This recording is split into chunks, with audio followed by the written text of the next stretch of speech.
So, guys, I'm very happy today because I'm gonna interview a friend from Russia, and he's living in China for some years now. And welcome, Jima. It's a pleasure to talk to you today. Did you live sometimes, some days, maybe in Moscow or in St. Petersburg? Yeah, yeah, yeah. Wow, that's like it's been a long break in the connection because I talked about all the cities I lived in. Okay, so after Tula, I moved to Moscow and I lived in Moscow for 1.5 year. Wow, that's cool. Yes, then from Moscow I moved to directly to China, and now I live in Chengdu. And I bet most people have never heard about it because, well, I know by my friends and family when I was coming here, they're like, what, where is it? What's this? But actually, it's like fifth biggest city here in China, and it's quite popular here because Chengdu is has very significant advantage comparing to Shanghai or Beijing or other major cities. It's slow paced. It's slow paced, so a lot of people after they burned out at work or they feel um, like too stressed living in the major cities, they move here to Chengdu. So a lot of people from Beijing and Shanghai come here because of this slow pace, and they can actually enjoy their life Wow. more balanced life. Yeah. And another thing about Chengdu is I think it's also very interesting is that it's been the happiest city for expat community for like um, 7 or 8 or maybe if I'm not mistaken 7 or 8 years it has been winning this rating like as the happiest expat city in China. So it's Wow. pretty interesting as well. Yeah, that's very interesting. And Chengdu, it's like in the middle of China, right? Yeah, it's far away from the ocean, so typhoons really don't affect us, but we got earthquakes here. We live very close to the mountains, um, and just recently, like in May and June, we had two earthquakes, both about 6 points magnitude. Wow, it's Um, strong. it, yeah, yeah, they're like like everything below 4, they don't notify you even, so you will not feel it. But 6 is like the whole province gets notifications like 30 seconds before the earthquake, so you can hear the sirens outside. Like if you connect it to special services, your phone will have some notification as well. um, well, it was the first time for me in years here that I live here to feel the earthquake on the 22nd floor because I'm living in 22nd floor. And Wow. it like the weirdest part of it is not really the earthquake. It's the how the building reacts to these waves because like shakes come in waves, so the building starts to shake in unison with the waves, and the more waves coming, the Yes. Mhm. more the building starts to shake right right to left.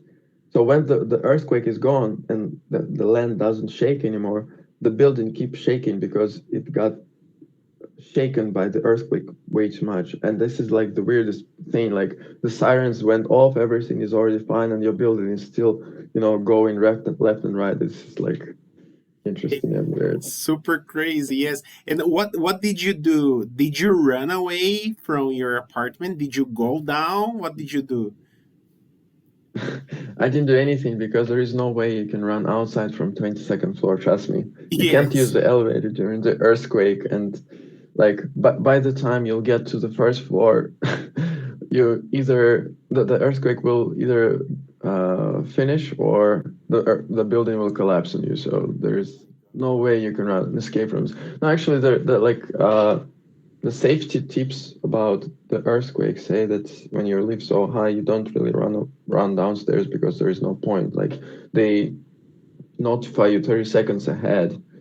Within 30 seconds, you can, if you really ran fast, maybe you can make 10 floors down, maybe 15 at best, but not 20 for sure. And so just, you know, Yeah. try Wow. to stay in a strong place in the house, like the how's it called in English? Not call the door hole Yes, yes. where Mm-hmm. like yeah, all right. Some yeah, some place far from the window, some place far from things that may fall on your head. Yeah, yeah, Hmm. yeah. There you go. You know the tips. You know the precautions for the earthquakes. Have you got earthquakes in Brazil? It's very rare to have earthquakes here because Brazil is basically in the middle of the plate. We are not like on the Mm-hmm. borders. So when there are earthquakes, they normally happen in the Andean Cordillera, like in Chile or Bolivia. So sometimes we just people on the border to Bolivia or to Paraguay or to Colombia, for example, they feel like some cities in the Amazon region, they feel small tremblers, but it's very a low number, like maybe 4 or 5. It's very rare to have earthquakes here in São Paulo or in Rio de Janeiro. I see. Yeah. To go to Chengdu from Moscow, is there a directly flight or trains? How do you arrive there, Jima? Um, that's a very interesting question because if you asked me, let's say 3 years ago, I would tell you there's like there were three direct flights from Moscow to Chengdu, just just with the Chengdu Airlines and then also some other airlines. But the COVID got into our world, and now China is, you know, like one of those countries who are intolerant to COVID. And well, it has been working so far. Like lately, we have maybe 20 or 30 new cases a day. This is a ridiculously low number, right? And it's like Yes. there was an outbreak lately, like in maybe in winter, this winter in 2022, in winter there was an outbreak, and in Shanghai there were like um, at some point 20,000 people a day were getting tested positive on COVID, and right now it's like zero. So they actually managed to to stop it there. And So talking. the Yes. sorry, so yeah, I'll finish this. So as you can see, the COVID intolerance is a big thing here, and they actually manage it pretty well, but it comes at a cost. So the cost is no outbound traveling or no outbound arrivals. While if you are Chinese, you can still arrive, right? You can still come back to China, but first of all, it's quite costly. It's easy to fly out. For example, if I fly outside of China right now, it would cost me like maybe $300-400 to fly somewhere. But if you come back, first you have to fly to. Normally, you would probably have to fly to Hong Kong, as most of the flights are cancelled to the mainland because when they find five uh, sick people on board, they cancel the flight for they suspend it for 1 or 2 weeks. So like most of the airlines now they go like to Hong Kong first, then from Hong Kong to any other destinations. So when you arrive to China, you would have to quarantine for at the moment 10 days, but it's just recently they renewed the policy. Before that it was 14 days in centralized quarantine in the hotel designated by the government, and such hotel would be a costly one. It's like $70 a day, It's expensive. and yeah, yeah, it's expensive one because in China you can get a hotel for like $20 and it's a good one. Like $20 is a good one. So this is $70 is like 4 or 5 star hotel, which you don't really need, like if you're getting quarantined, you don't really need that much anyway. Um, so 10 days of quarantine plus after that you still have to quarantine and stay at home, and if you don't have home you find another hotel for another week, another 7 days. So it's quite costly to come back, plus it's quite costly to have centralized quarantine. So the price at the moment, if you go from Russia to China, and with all the events that happening in the world in the world in the morning at the moment, sorry, um, I've heard that one family like came back, mother, father, and child, three of them. They came back to um, China from Russia. I think 2 weeks ago, they spent 800,000 rubles, which is equal to, let me think, it's like more than $10,000. Ooh, it's a lot. It's Yeah, really a huge sum, yeah. yeah, it's a lot. But back then, yeah, back in 2017 when we were, or back in 2019 when we were coming back from our trip, and we were coming back from Russia to China, we caught like discounted airline. There was a discounted airline flying to the um, Bondry province here with us. So we decided we will go travel first in China a little bit and then come back to home. So we got a flight for like $100. This is ridiculously cheap. Yeah, it is. It is very cheap. Yes. And how many hours from Chengdu to Russia, like to Moscow, for example? um, 8.5 hours It's a long of pure flight. flight time. Yes. Yeah, it's just pure flight time. If you consider the landing and going up, like the whole airport procedures is like 10 hours, I think. So the tickets usually write like 10 hours flight. And I have a lot of questions to you, so I will make the questions I have more curiosity. In your case, how many doses of vaccine did you take for the COVID-19? I took two shots. Yes. I took two shots, and I supposed to get the third one somewhere in May, but nobody contacted me, so I'm like, okay, whatever. It's like I don't really want Chinese vaccine, but at the moment when I was taking it, there was some news. They were spreading the news that it was back in November or December. They were spreading the news that starting from the new year, from 2022, if you have no vaccination, you would not be allowed to go to some public places like airports and train stations. And I was like, hey, we're going to travel soon with my wife, and we decided to, take both of us took the vaccine at that time. It like was November, I think, and I got two shots, November and December, and then yeah, it's like in end of May or June, I supposed to have the third one, but nobody really contacted me. And this is how it works here. Like you would need to be contacted by them. Oh, I see. Wow, it's So different. And did you have any yeah. reaction after taking the vaccination? No, I didn't have any reaction. A lot of people around me, they were like telling me like some people had fever, some people were feeling unwell, some people thought like they had aching limb, like the Yes. arm or whatever. Uh-huh. But I didn't have anything. Yeah, I was like very surprised with this. Both of us, neither me nor my wife, had any reaction to the vaccine. And we Yeah. got different shots actually. We got different shots because I got one type, like one type of the vaccine, and she got another one, but we both felt okay.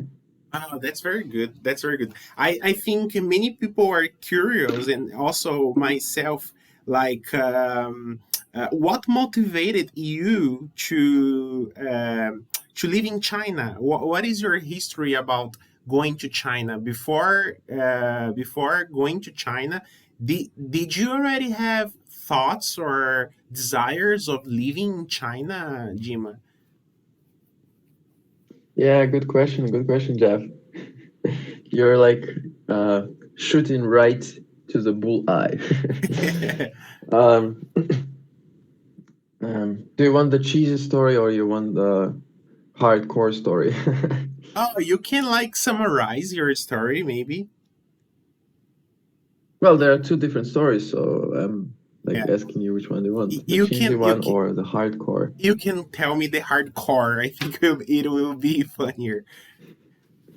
No, it's okay. So when I was living in Moscow, I was working in finance, but I was working really more like my position was financial manager, but my actual responsibilities were more like accountant. And I was like feeling really frustrated with this job because it was so boring and not the worst part of it was the boredom that it was bringing. The worst part was that eventually I got good at it, right? So like first you come, they teach you how to do your things and you start doing things. And then when I got better at it, I was finishing my work really, really fast. And I had so much time doing nothing there at work. And I couldn't actually go and chill somewhere in the cafeteria or something. I would still have to sit in front of my computer and doing nothing. And it was really frustrating for me. And I couldn't tolerate this because I would prefer, working harder rather than doing this like chilling on the workplace. So eventually I got burned out because of this. And yeah, at the same time, the cheesy one, the cheesy story, at the same time, when I was already feeling not so happy with my job there, I was already we already met with my to be wife, and we decided to move in together. And we were both looking for a job for each other. I was looking for her in Moscow, and she was looking for me in China. And she got to be more successful in looking for a job, and she found a job for me first. And that's how I moved. Yeah, that's how I moved. But originally, the whole thing about the move started with my wife because uh, we wanted to move in with each other, and we met each other a few times before that, before like deciding to move in with each other, and um, just China happened to be more welcoming to foreigners who couldn't speak Chinese rather than Russia to foreigners who couldn't speak Russian. Oh, that's amazing. That's amazing. And I suppose you speak Chinese, right? It's like B1. I speak B1. Yeah. Yeah. And how is it? Do you think is it very hard, or like if I try to learn Chinese, maybe I can communicate with them? Um, that's I don't know. Actually, I have a question for you. Like first, do Yes. you have any what's the word for it? Do you have any minor languages in Brazil, like like accents, local accents of Portuguese when you go from one province or city to another, and Yeah, then you we. Yeah. can barely understand somebody? Yeah. Sometimes yes, inside Brazil because words they change of meaning totally. Or if we compare Brazil with Portugal, we speak Portuguese, but it's a different type of Portuguese. So yes, we can make confusions. Mm. Well, this wasn't a thing for me in Russia. Like in Russia, wherever you go, the language is all the same. There is no difference anywhere. Like there are no local accents. There are, but they're so minor that you can't hear the difference. Like they can change the uh, O to A in the word, but it's still pretty much the same word. And you can, if you are like fluent speaker of Russian, you will understand it for sure. But here, that there are so many accents even within one province. Like you go from Chengdu to the smaller towns somewhere in the same province, and they speak slightly different accent, right? And already difficult to understand. But some places like small towns, really small towns, they have their own tones, their own. pronunciation, and like even my wife, who's a native here to where we live, sometimes she can't understand them. And I don't even say about going to other provinces because other provinces have their own accents. And, it's really complicated. But anyway, in China there is like um, almost every province has its own accent, and then there's common Chinese, the Putonghua, common Chinese, basically translated as well, which is studied at schools and is like originally from Beijing, right? So it's like Beijing accent. So some people don't know this one because, well, it's like depends on their education. If they didn't get taught at schools, I mean, taught well, they don't know this common Chinese. Another thing is if you're living in a province different from Beijing, for example, even in Shanghai, they have their own local language.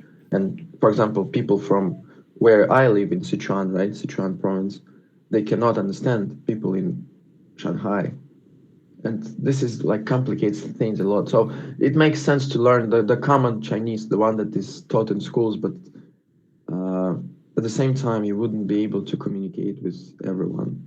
Oh, wow. Oh my But gosh. yeah, of course you can learn it. Anybody can learn any language as long as you invest your time and efforts. You can learn any language.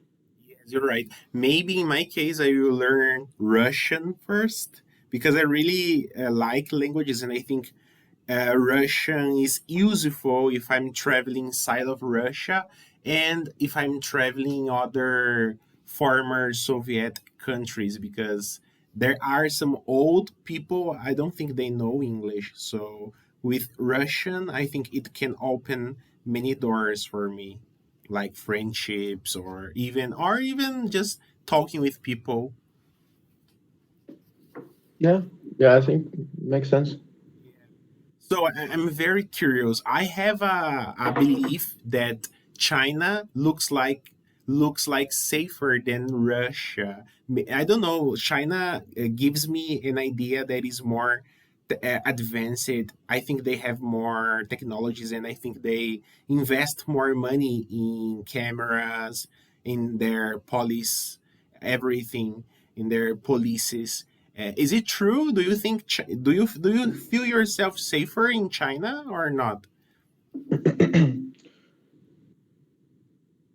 um, yeah, China has definitely highest rate of cameras to people. Like rate how many camera per person. I think it's definitely highest in the world. Like yeah, China is tech savvy country and they have a lot of um, advancements in technological sphere as well. Just for an example, just 10 years ago there was no, when Tesla just started to grow and the electric cars started to appear, the Tesla it took Tesla like uh, 10 years to get where they are. And then in China, these small companies popped up like maybe 5 or 6 years ago, some of them maybe 7. And they are making cars now, which are pretty high quality. They're like, good quality cars. And they managed to do this within like 5 years. They build the plant, they build the technology, start to build the cars, and I don't know. It's just working really really quickly here. This technological part, like money come and people do this and it works. So now I think Chinese stuff is pretty much good quality. A lot of things are of high quality here. But as for the safety, it's safe in the major cities like where I live. But then if you go to the smaller cities and a little bit off the like different provinces depending on the province as well. Like for example, it's I think it's not a secret that in the bordering province to us, Yunnan province, Yes. it's bordering. it's bordering Vietnam and I think Laos.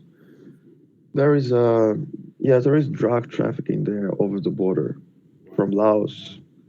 Yeah, and they try to catch the the criminals, and they do, but you can't catch everyone, right? So uh, eventually you understand that some places are safer, some places are less safe, but yeah, in general, I would say that China is pretty safe because there are no guns here, so people can't shoot anyone, and there are cameras everywhere. So it also stops a lot of those who might have this, dirty thoughts of doing something bad because they know that they will be seen and caught. So yeah, it does help, but at the same time, you don't really feel like you don't have your own privacy. And for example, a really good case study right now this year, 2022, because of these lockdowns, so people haven't seen their families for 3 years, right? Yes. And there was a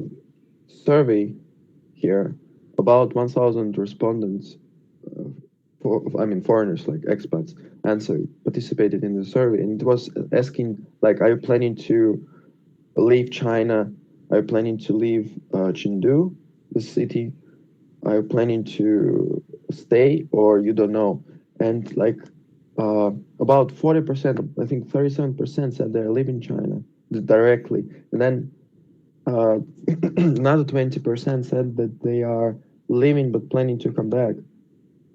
So about 60 people, 60% of all foreigners, because the survey is pretty big, like 1,000 people, so you can more or less judge about the whole community by the survey. It's like it said that about 60%, maybe 50 to 60% of expats left China at the moment.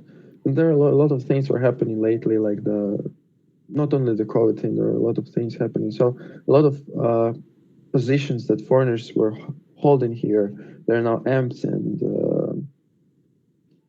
these companies are trying to fulfill it with anybody they can, and the salaries are going higher for this, for expats, and at the same time they still can't find anyone because just nobody left here and everybody's gone. Oh, it's Yeah, crazy. Do you think it's easier to make money in China or in Russia? as as an expat, I guess it's easier to make money here in China. China is quite rich. Yeah, China is rich. Nice, nice. And just changing a little bit of subject, talking about health, the health system. Could you give me a simple comparison about the health system in Russia and the health system in China? Yeah, could do. So outside from Russia, it is faster. So in Russia, we have free medical insurance, which is government based, and you don't need to spend any money on it. I mean, like you don't need to think about it when you get your salary. There is some really tiny part goes to this insurance, but if you don't have job, you don't have to uh, spend money on it. Like you don't have to put more money to your insurance balance. It's there, and whatever happens, a surgery, I don't know, see a doctor, whatever, you are covered. Although medicine is not included. If your doctor tells you to get some medicine, you have to get them by yourself. But if it's something serious like is a surgery, of course, while you're in the hospital, everything is covered, the medicine, everything. But once you go out of the hospital, you are on your own. See. But you can see any doctor, you can get any surgery. Here in China, you get the medical insurance from your work, and you have to pay money for it. So the more money you pay for your medical insurance, the more money will be there on the balance. And because there is a balance for the insurance, if you have something serious like a surgery, right? The surgeries here are very expensive, and if you don't have sufficient balance, nobody will help you. So you're on your own, and this is really a big disadvantage here because you know if you happen to have little insurance, you just can't afford anything here. So I in mean, China, and like if it's for local. It's not for foreigners. I mean, like it's for local people. Like if you don't have the if you don't have a job, you still have to spend money to buy your own insurance. you don't have a public Yeah, health system in China. we do, but this is how it works. This is the public system. I see. If you have private hospital, you can't use your insurance card. But everything public or private, you still have to pay money when you go there. So how it works, you go to the hospital, you want to see the doctor, right? Then you use your insurance, I mean, public hospital, you use your insurance card and they deduct some balance off your card. So while you are working, the company will provide you some funds to this card, but there's just your balance. There's nothing more. And I don't know. I think it's really disadvantages to the residents of China because it's it's like um, the initial plan is you don't get sick while you're young, and then when you're older, when you're on the pension, you have enough funds to cure whatever you have. But it's not the case. I mean, we all get sick, right? Things happen, and some people need a surgery, some people need to see an eye doctor or whatever. And well, yeah, so money gets spent, and once you're older, your insurance is really small. I mean, Mhm. the insurance balance is really tiny, and you have to pay for everything by yourself. Interesting, interesting. And the last subject, Jim, about education. How is education in Russia and how is education in China? Which country offers a better education? Like maybe China, maybe Russian. I have no idea. To be frank, being frank with you. What do you mean? You have an idea?